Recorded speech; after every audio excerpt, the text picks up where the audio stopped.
Hey guys, hey, this is Effie, and today I'm making this card using our new Wonderland print stamp set.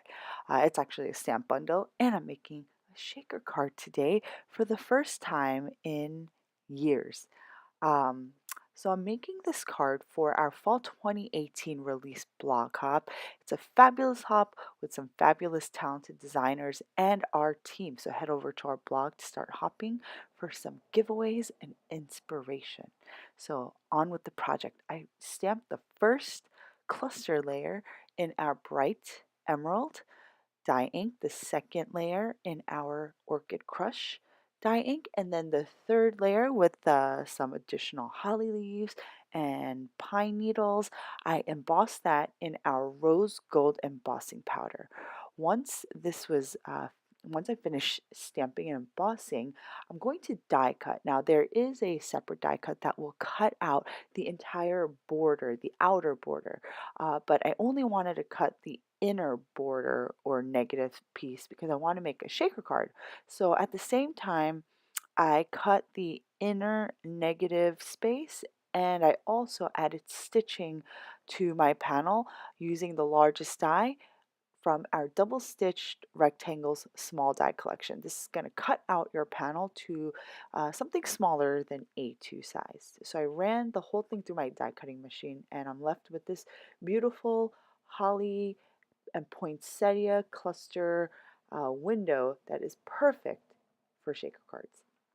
So I took a separate A2 size panel and I'm just going to mask off the edges because I want the edges to stay nice and crisp and white.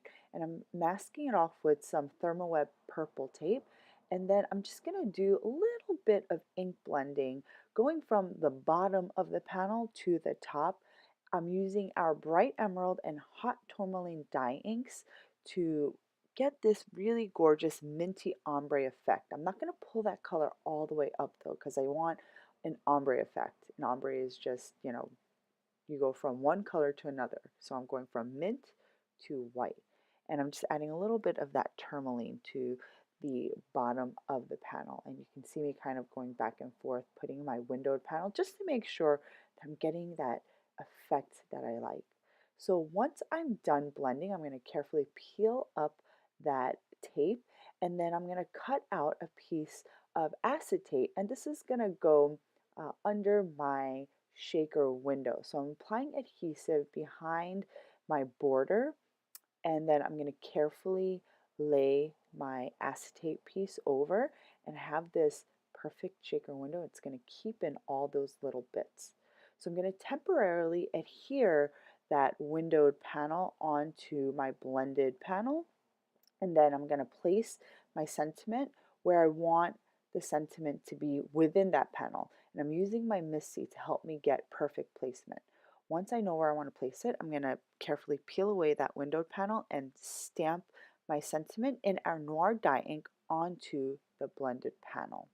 And this is the really cool thing about this stamp set, the coordinating dies. You have the two dies that'll cut out the inner and outer edges of the floral cluster border, and it makes it very versatile because you can make a shaker card or you can cut out the entire border and just slap it onto your card.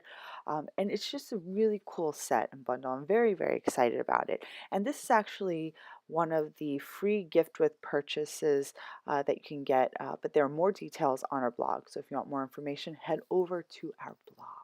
So now I'm going to start assembling my shaker card. I'm going to add some bits into where the window is going to be placed. I used 3mm glass slipper sequins and some beads. I used Flurries, diamond, and white satin. So once my bits are in there, I'm going to carefully lay the windowed piece over and my card is complete. Just put on a card base and you have a shaker holiday card ready to go. So head over to our blog to start hopping and also don't forget to subscribe to our YouTube channel because I update it on a weekly basis. As always, thanks so much for stopping by. I'll see you next time.